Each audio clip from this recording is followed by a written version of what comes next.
তেতিয়াহ'লে আমি পোনে পোনে নৰক, আৰু যদি ভাল দিনটোত আমাৰ মৃত্যু হ'ল তেতিয়াহ'লে পোনে পোনে স্বৰ্গ, আৰু কৰ্মটো যদি শাস্ত্ৰসন্মতে শুদ্ধ হৈছে তেতিয়াহ'লে পোনে পোনে বৈকুণ্ঠ। এই সিদ্ধান্ত তিনিটা শাস্ত্ৰে আমাক সুন্দৰভাৱে দিছে। আৰু দেৱঋষি নাৰদে ব্যাসক কৈছে, হে ব্যাস, তোমাক মই তোমাৰ বেমাৰটোৰ ঔষধটো দিব বিচাৰিছোঁ, শুনা। এৰাম নাৰদ বদতি মহা ঋষি শুনা ব্যাস, তুমি সি কৰিলা সবে জগতকে নাশ, নিৰন্তৰে পশুৰ লৱাইলা তুমি প্ৰাণ, নাহি মন্দ কৰ্ম আৰ ইহাৰ সমান। ব্যাস, তুমি গোটেই জগতখন ধ্বংস কৰি পেলালা। কেনেকৈ, কিয়? সিদ্ধান্ত দিছে, নিৰন্তৰে পশুৰ লোৱাইলা তুমি প্ৰাণ। তুমি বিনা কাৰণত পশু পক্ষীবিলাকৰ প্ৰাণ হৰণ কৰা যিটো নিয়ম, তুমি 4 বেদ 14 শাস্ত্ৰ 17 পুৰাণত প্ৰকাশ কৰিলা। নাহি মন্দ কৰ্ম আৰু ইহাৰ সমান। ইয়াতকৈ বেয়া কৰ্ম আৰু বেলেগ একো নাই ব্যাস। আকস্মিতে লোকক কৰাইলা হিংসা ধৰ্ম, নুবুজিলা তুমিও বেদৰ তত্ত্ব মৰ্ম। গৰিহিত কৰ্মকো কহিলা ধৰ্ম বুলি, তোমাৰ বচনে লোক নাখিল সমলি। তুমি বেয়া কামবিলাককে ভাল বুলি এইবিলাক শাস্ত্ৰত তুমি লিখি দিলা। সেইকাৰণে তোমাৰ বাক্য পালন কৰিবলৈ গৈ জীৱবিলাক অধোগতি যাবলৈ ধৰিলে ব্যাস। স্বভাৱে লম্পট বিষয়ত অনুৰাগ, স্বৰ্গ পাইব বুলি ৰংগে কাটে শংখ চাগ। স্বাভাৱিকতে মনুষ্য নামৰ জীৱবিলাক বিষয়ত অনুৰক্ত, লম্পট। তেওঁলোকে স্বৰ্গলৈ যাব পাৰিম বুলি তুমি বান্ধি দিয়া সেই নীতি নিয়মবিলাককে পালন কৰিবলৈ যৎপৰোনাস্তি চেষ্টা কৰিলে। কৰৈ নানা হিংসা ধৰ্ম নানা দেৱ পূজৈ, পুণ্য ক্ষণ ভৈলে দোনাই নৰকত মজৈ। নানা হিংসা ধৰ্ম, নানা ক্ষুদ্ৰ ক্ষুদ্ৰ দেৱ দেৱতাক পূজা কৰা, স্বৰ্গলৈ যাব পাৰিম বুলি নানা জীৱক হত্যা কৰা, ইয়াৰ দ্বাৰা জীৱবিলাকে পৰম গতিৰ বিপৰীতে অধোগতি হ'ল। সেইকাৰণে সেই ব্যাস, যদি জ্ঞানী গণে তাক কৰৈ নিবাৰণ, আউৰ তাৰ বাক্যক নমানৈ একোজন। যদি এটা সময়ত কোনো জ্ঞানী পুৰুষে কয় যে হেৰা, ইমান মৰমত পোহপাল দিয়া হাঁহ পাৰ ছাগলী কুকুৰা গৰু মহ আদি পোহনীয়া জন্তুবিলাকক জীৱবিলাকক কেইটামান টকা বেছিকৈ পাম বুলিয়ে সেই ক্ষুদ্ৰ দেৱতা দুৰ্গা দেৱীৰ আগত হত্যা কৰাৰ যি বলি দিয়াৰ নিয়ম, এইটো ব্যাসে ক'লে বুলিয়ে আমি নকৰোচোন দিয়া। এই বুলি যদি কোনো এজন জ্ঞানী পুৰুষে নিয়মটোত বাধা প্ৰদান কৰে, তেতিয়া বাকীসকলে সেই জ্ঞানী পুৰুষজনক কি বুলি ক'ব জানানে ব্যাস? ও বুলৈ উপালম্ভ কৰি বচন খণ্ডিত, ব্যাসতো অধিক ভৈল হেহেন্তে পণ্ডিত।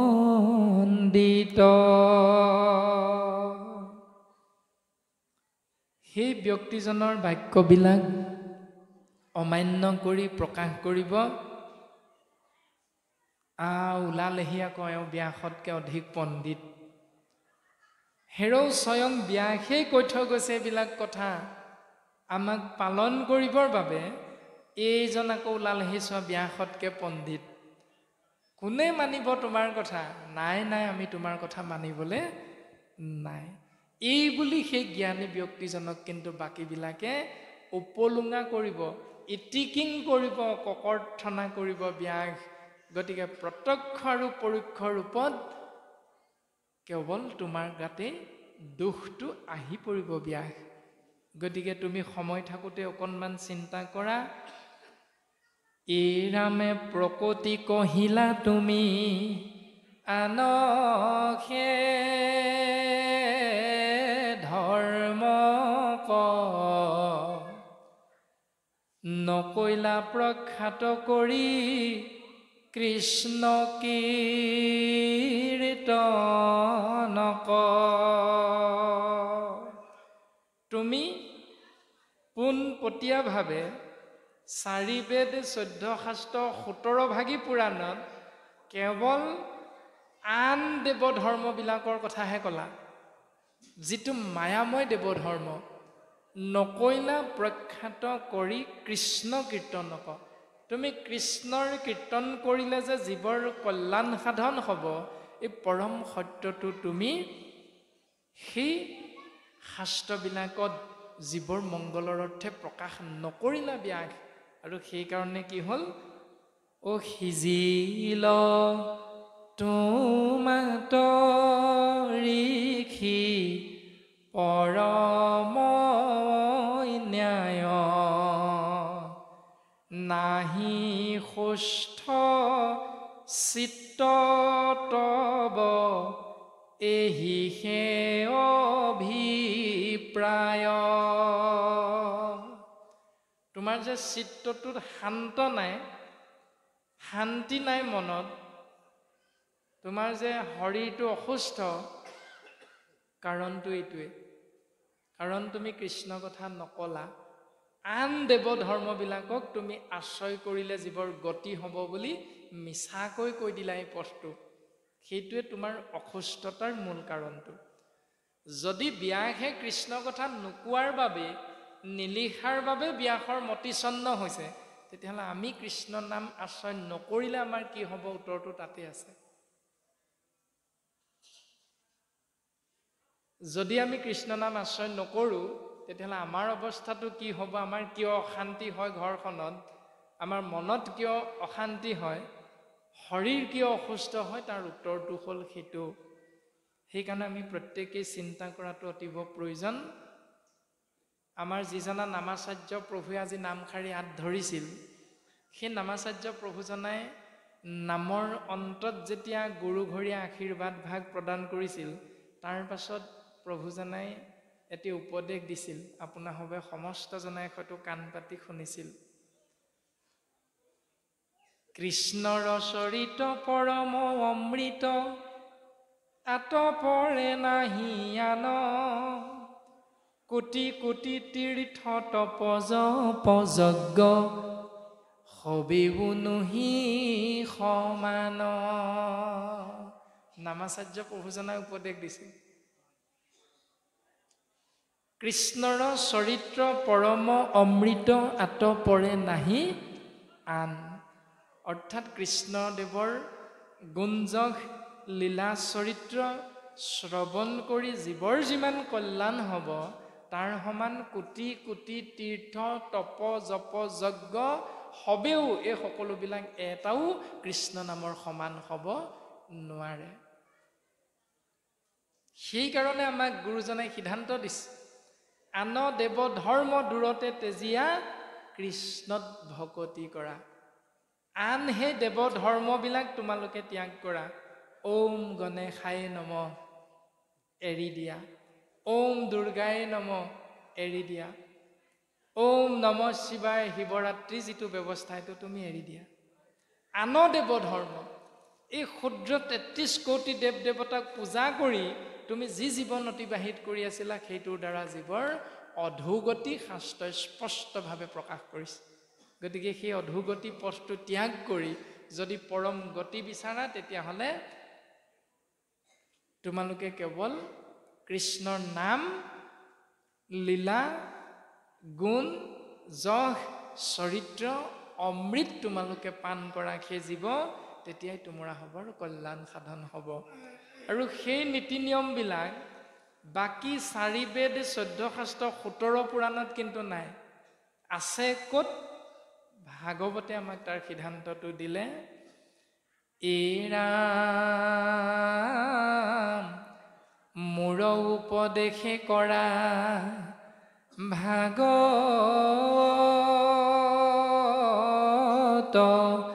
শাস্ত্ৰ প্ৰচাৰক গোবিন্দৰ গুণনাম মাত্ৰ। সেই ব্যাস মই তোমাক উপদেশ দিছো, তুমি শুনা। তুমি আকৌ এভাগ শাস্ত্ৰ প্ৰণয়ন কৰা যাৰ নাম হ'ব মহাভাগৱত, য'ত নাথাকিব অন্য দেৱতাৰ নাম, য'ত থাকিব কৃষ্ণ গুণ নাম। সেইকাৰণে মাধৱ গুৰুজনাই অপূৰ্ব সৃষ্টি নামঘোষা শাস্ত্ৰত উল্লেখ কৰিছে। বৈকুণ্ঠৰ কল্পতৰু ভাগৱত শাস্ত্ৰ ঐহাৰ উত্তম ফল দান দক্ষিণা মাত্ৰ। আছেনে এই বুলি লিখা আছেনে পদবন্ধে? নাই। কি বুলি লিখা আছে? বৈকুণ্ঠৰ কল্পতৰু ভাগৱত শাস্ত্ৰ ইহাৰ উত্তম ফল পূজা পাৰ্বণ মাত্ৰ। আছে নাই এই বুলি নাই। সকলোৱে জানে আপোনাৰ হবে বৈকুণ্ঠৰ কল্পতৰু মহাভাগৱত শাস্ত্ৰত ইহাৰ উত্তম ফল হৰিনাম মাত্ৰ বুলিহে কৈছে। অৰ্থাৎ ইয়াত কেৱল আছে কৃষ্ণ গুণ নাম। ইয়াত নাই কি শ্ৰাদ্ধ পিণ্ড যাগ যজ্ঞ পূজা পাতল দান দক্ষিণা ভোজনী মুণ্ডন এটা কথাও ভাগৱতত নাই। সেইকাৰণে 4 নম্বৰ স্কন্ধত দেৱঋষি নাৰদৰ দ্বাৰা 10 প্ৰচেতসগণৰ আগত প্ৰকাশ কৰিছে। বৃথা কথা কৈ কিষ কমৰস শাস্ত্ৰৰ তত্ত্ব নধৰি ভোজনী সৰাধে একো কেনৰা ধৈ কিষক নুবুলি হৰি। সেই জীৱ যেতিয়ালৈকে তুমি কৃষ্ণ বুলি নকবা, যেতিয়ালৈকে তুমি কৃষ্ণ নামত সুদৃঢ় বিশ্বাসে শৰণ গ্ৰহণ নকৰিবা, তেতিয়ালৈকে শ্ৰাদ্ধ পিণ্ড দান দক্ষিণা পূজা পাতল যাগ যজ্ঞ একোৱেই তোমাক এই সংসাৰৰ পৰা তৰাই দিব নোৱাৰে। সেইকাৰণে দেৱঋষি নাৰদে এই সিদ্ধান্তটো দিছে। 4ৰ্থ স্কন্ধত প্ৰাচীন বৰ্হিষী ৰজাৰ পুত্ৰ 10 প্ৰচেতসগণৰ আগত পুৰঞ্জন উপাখ্যানৰ জৰিয়তে সিদ্ধান্তটো দিছে। কোন ভাগৱতে ভোজনী সৰাধে নেও যজমান যজি আক পঢ়িবাক শুনিবে নোৱাৰে কাণ কৰে গজ গজি। কোন ভাগ ভাগৱতে ক'লে ভোজনী দিলে জীৱৰ মংগল হ'ব? কোন ভাগ ভাগৱতে ক'লে মুণ্ডন কৰিলে জীৱৰ কল্যাণ হ'ব? ভাগৱতৰ কোন পদবন্ধে ক'লে ছমহীয়া বছৰিকীয়া যজমান যজি থাকিলে সেই জীৱৰ কল্যাণ হ'ব। এবাৰো কোৱা নাই, এজোকা পদেও কোৱা নাই, এজোকা ছবিও কোৱা নাই, এজোকা দুলৰিও কোৱা নাই। তাৰ পাছতো এই উত্তম শাস্ত্ৰ ভাগৱত পঢ়ি পঢ়ি আপুনি মই কেৱল সেই পৰম্পৰাগত কৰ্মৰ মাজতেই জীৱনটো আবদ্ধ কৰি ৰাখিছোঁ। সেইটো হ'ল অজ্ঞানতা, ঈশ্বৰৰ মায়া। নামঘোষাত গুৰুজনাই অবিদ্যা বুলি সিদ্ধান্ত দিছে। নামঘোষা এনে এক উত্তম শাস্ত্ৰ, যি শাস্ত্ৰৰ মাধ্যমেৰে জীৱই নিজৰ জীৱন অতিবাহিত নকৰিলে সেই জীৱই ঈশ্বৰৰ লগত কথা পতা, মত বিনিময় কৰা মাধ্যমটো সম্পূৰ্ণৰূপে বন্ধ। নামঘোষাক বাদ দি কোনোবাই ভগৱন্তক কথা পাতিব পাৰিব নেকি? কোনেও নোৱাৰে। স্পষ্টভাৱে এই সিদ্ধান্তটো আছে। আমি যিমানেই নামঘৰত যাম, যিমানেই আমি চাকি বন্তি জ্বলাবলৈ আগবাঢ়িম, যিমানেই আমি এজন ভকতক সেৱা কৰিম, সেই ভকতক সেৱা কৰা সেই ব্যৱস্থাটোত আমি যিমান প্ৰাৰ্থনা গাম, ঘোষা গাম, প্ৰত্যেক জোকা কেৱল নামঘোষাই আমাক দিছে। সেইকাৰণে নামঘোষাক যদি আমি বাদ দিওঁ আমাৰ জীৱনটোৰ পৰা, তেতিয়াহ'লে ভগৱন্তৰ লগত কথা পতা বাটটো সম্পূৰ্ণৰূপে বন্ধ। আৰু সেইকাৰণে হয়তো আমাক বিদ্যালয়ত পিতৃ মাতৃয়ে যেতিয়া ছাত্ৰ হিচাপে নামটো লগাই দিছিল, তেতিয়াই আমাক শিক্ষক শিক্ষয়িত্ৰীয়ে বাৰান্দাত ঈশ্বৰক প্ৰাৰ্থনা কৰাৰ এটা নিয়ম শিকাইছিল। আৰু সেই নিয়মটো আমি যেতিয়া ডাঙৰ হ'লোঁ পাহৰি থাকিলোঁ। কৃষ্ণ প্ৰভুজনাক, বাপজনাক আমি এষাৰ কথা জানিবৰ কাৰণে আগ্ৰহ হৈছোঁ। আমি ইতিমধ্যে আমি ভাবি থকা দুটি মনৰ কথা আপুনি প্ৰকাশ কৰিলে। এভাগ হৈছে ছমহীয়া বছৰেকীয়া, সেইভাগ আমি পালোঁ।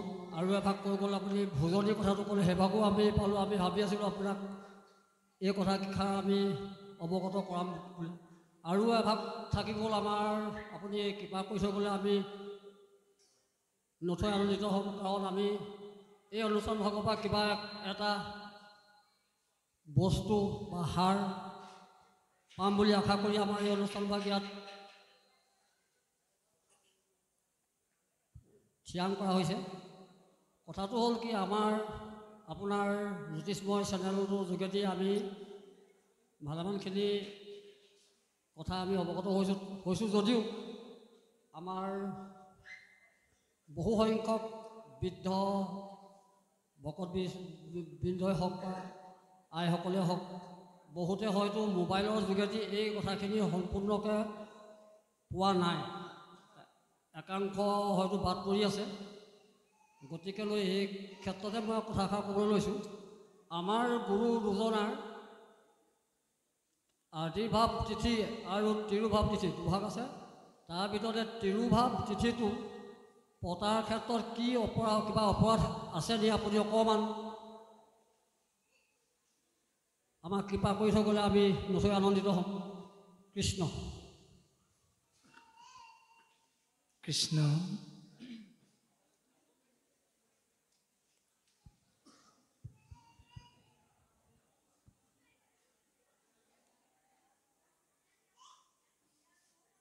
কৃষ্ণ।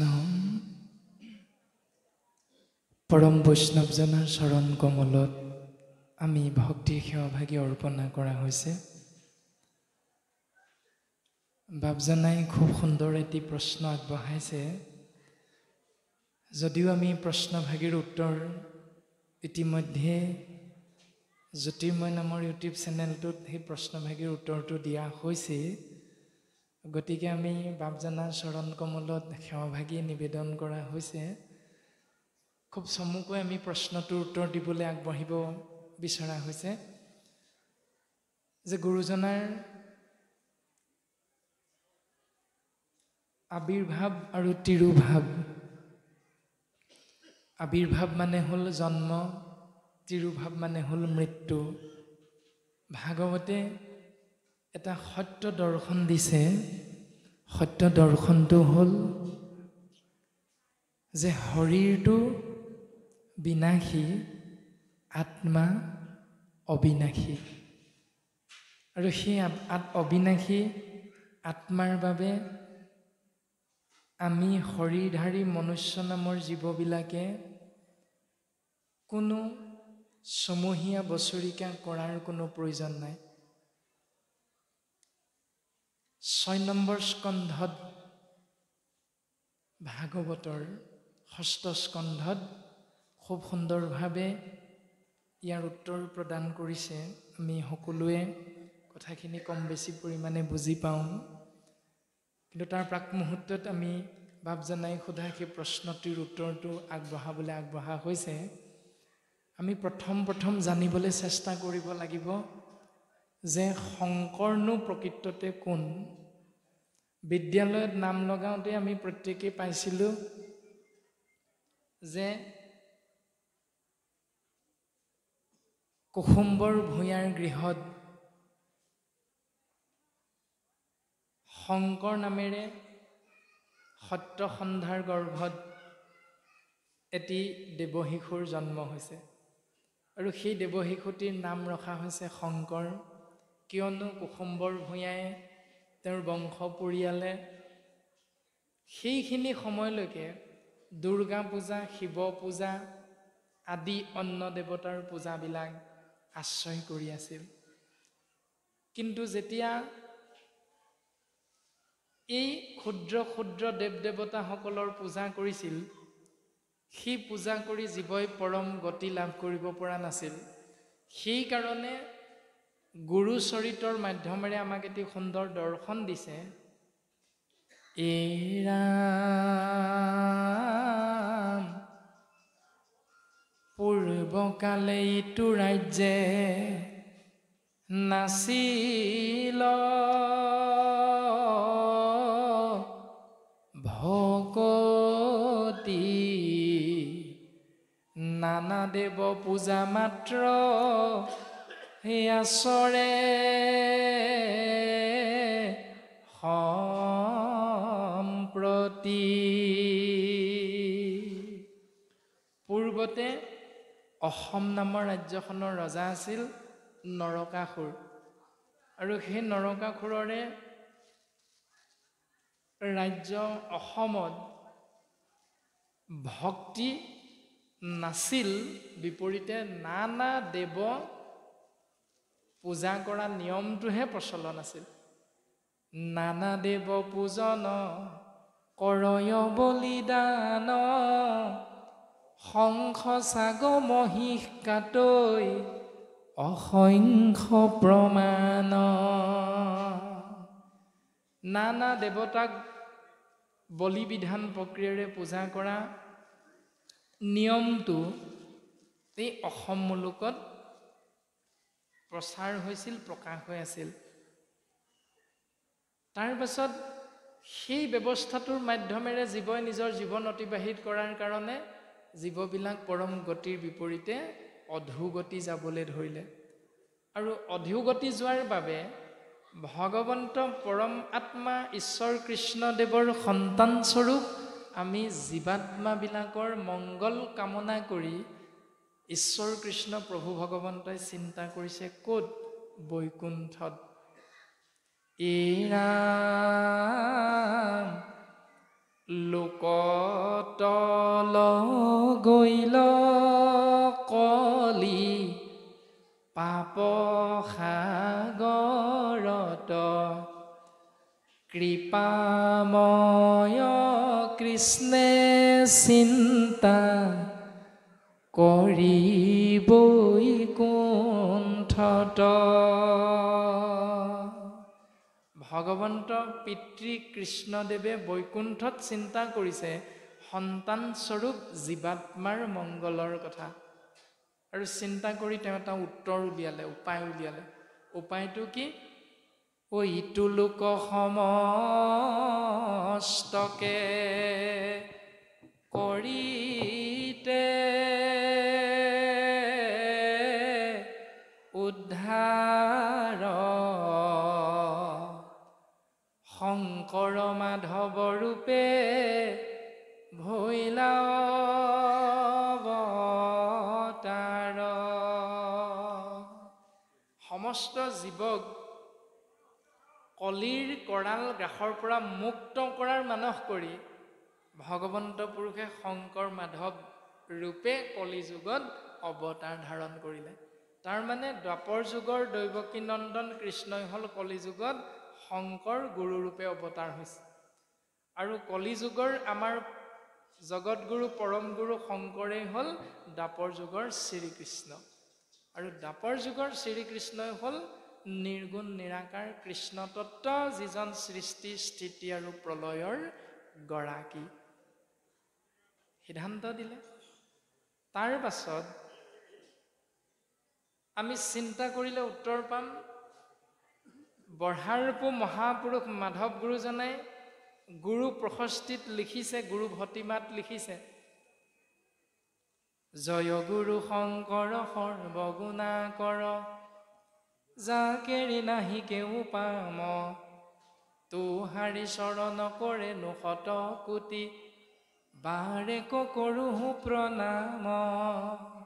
দৰক্ষিত সুন্দৰ গৌৰ কলে বৰ জৈচন সুৰ প্ৰকাশ, সকল সভা সদৰঞ্জন যাকেৰি, দৰ্শনে পাপ বিনাশ।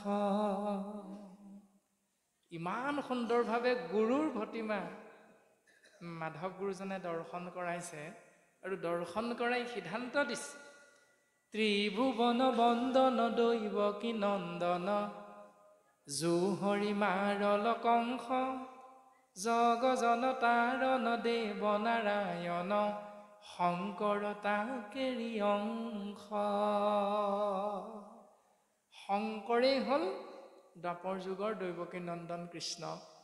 এই বুলি লিখাৰ প্ৰাক মুহূৰ্তত মাধৱ গুৰুজনাই কি বুলি লিখিছিলে, ত্ৰিভুৱন বন্দন দৈৱকী নন্দন, জুহৰি কংসক বৈৰী। যিজন হৰিয়ে কংসক মাৰিছিল, জগজন তাৰণ দেৱ নাৰায়ণ, শংকৰ হুহি হৰি। সেই হৰিয়ে হ'ল কলিযুগৰ শংকৰ, যিজনে কৃষ্ণক মাৰিছিল। তাৰ পাছত শংকৰক বঢ়াৰপো মাধৱে দৰ্শন কৰালে, বোলে গুৰুজনা তোমাৰ বিষয়ে আমি একলম ধৰা হৈছিল, চোৱাচোন। শংকৰে ক'লে, বোলে বঢ়াৰপো তুমি দেখোন গোটেইখিনি আমাক উদঙাই দিলা, অকণমান ঢাকোন দি দিয়া। তেতিয়া মাধৱে ঢাকোন দি শব্দৰ গাঁথনিটো অকণমান অদল বদল কৰিলে, কিন্তু অৰ্থটো একেই ৰাখি দিলে। ত্ৰিভুৱন বন্দন দৈৱকী নন্দন, জুহৰি কংসক বৈৰী।